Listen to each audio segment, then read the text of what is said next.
When we think of the apostles Peter and Paul, we imagine them preaching, healing, and writing the letters that would shape Christian thought for millennia. But how did their journeys end? Were they truly in Rome together at the heart of the empire, dying as martyrs under the cruel hand of Nero? Some claim it's all myth, that the story of Peter and Paul in Rome is just another legend, crafted to boost the prestige of the Roman Church. But what if the earliest Christians remembered something very real? What if the very people who lived just years after the apostles' deaths, those who walked the same streets, attended the same churches, and preserved their teachings, left us a trail of truth? In this video, we build the historical case for Peter and Paul's presence and martyrdom in Rome.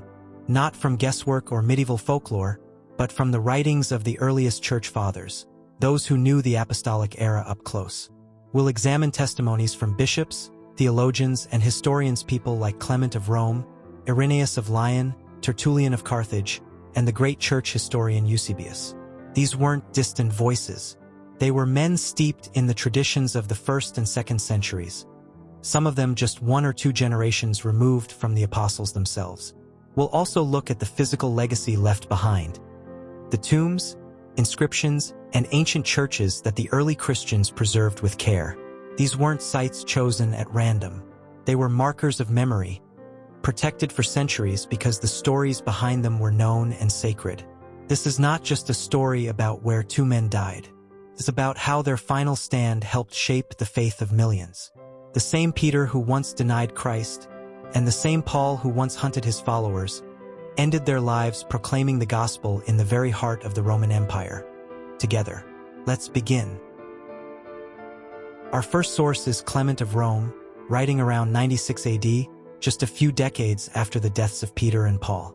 Clement was a leading figure in the early church, serving as Bishop of Rome and likely a contemporary of people who knew the apostles personally. In his letter to the Corinthians, he writes, "Let us set before our eyes the illustrious apostles. Peter, who because of unrighteous jealousy endured not 1 or 2, but many sufferings, and thus having borne his testimony, went to his appointed place of glory. Paul also obtained the reward of patient endurance, after being 7 times thrown into captivity, compelled to flee and stoned. After preaching both in the East and the West, he gained the noble renown which was the reward of his faith, having taught righteousness to the whole world, and having reached the farthest bounds of the West. And when he had borne his testimony before the rulers, so he departed from the world, and went unto the holy place, having been found a notable pattern of patient endurance." 1 Clement 5. This text is deeply significant. Clement speaks of these apostles as well-known examples among us and ties their deaths to a specific place in memory. As Bishop of Rome, Clement is not only preserving theological doctrine but also giving a first-hand witness of Christian memory in the capital city. Next comes Irenaeus, writing in Lyon around 180 AD.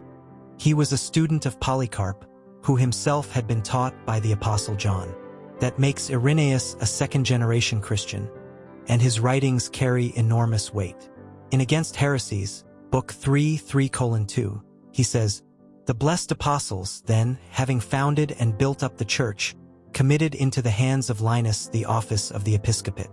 Of this Linus, Paul makes mention in the epistles to Timothy. To him succeeded Anancletus. And after him, in the 3rd place from the apostles, Clement was allotted the bishopric. This is the order and the succession of those who have taught from the beginning and continued until our time.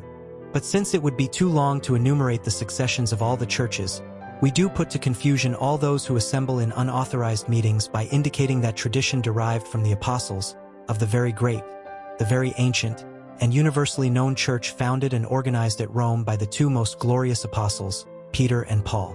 Here we see Rome not only associated with the apostles, but explicitly said to have been founded and organized by them. Irenaeus' purpose was to combat heresy by appealing to apostolic succession, and he singles out Peter and Paul as the church's founding figures in Rome.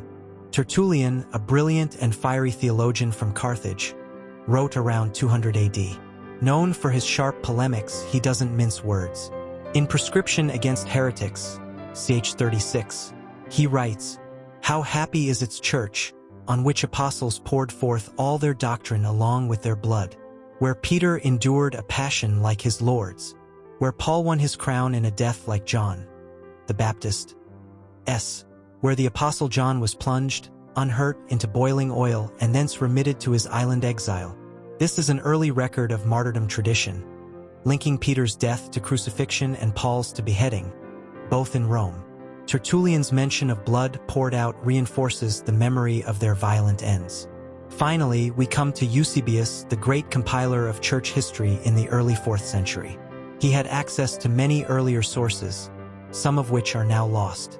In Ecclesiastical History, Book 2, ch. 25, he writes, "It is, therefore, recorded that Paul was beheaded in Rome itself, and that Peter was likewise crucified under Nero. This account is confirmed by the names of Peter and Paul, which still remain in the cemeteries of that city even to the present day." Eusebius doesn't invent the tradition, he gathers it.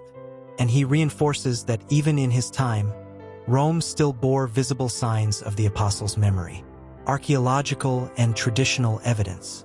Tradition also tells us that Peter was buried on Vatican Hill, and by the 4th century, Emperor Constantine had a basilica built over what was believed to be his tomb.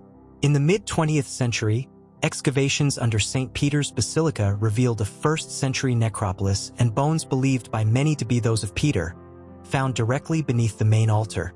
Paul, meanwhile, was believed to be buried along the Via Ostiensis, where another great basilica, St. Paul outside the walls, was built. An inscription found during excavations reads, "To Paul, Apostle and Martyr." These were not random locations. The Christian communities treated these sites with reverence from the earliest times, guarding the memory of the apostles with immense care. Pilgrims traveled to these tombs. Churches were built over them, and the memory of their martyrdom lived on in liturgy, art, and public devotion. So what do we have? Not just one vague reference, but a consistent chorus of voices from Clement, Irenaeus, Tertullian, and Eusebius, telling us the same thing. Peter and Paul were in Rome. They preached, they suffered, and they died for their faith in the shadow of the empire's capital. These weren't monks in the Middle Ages inventing legends. These were bishops, historians, and church leaders, many just a generation or two removed from the apostles themselves. And they spoke not with speculation, but with certainty. It would have been easy to forget, easy to distort, but the early church held on to this memory with fierce devotion. The idea that the two greatest apostles ended their lives together, in Rome under persecution, became a cornerstone of Christian identity, especially for the Roman Church. Not for power, but for remembrance. Today, beneath the marble domes and altars of Rome, their memory endures. Not in myth, but in memory, stone, and tradition. The same Peter who denied Christ and the same Paul who once persecuted the church both found their end in the same city, under the same persecution, for the same Savior. It's a powerful truth, and one that reshaped the world.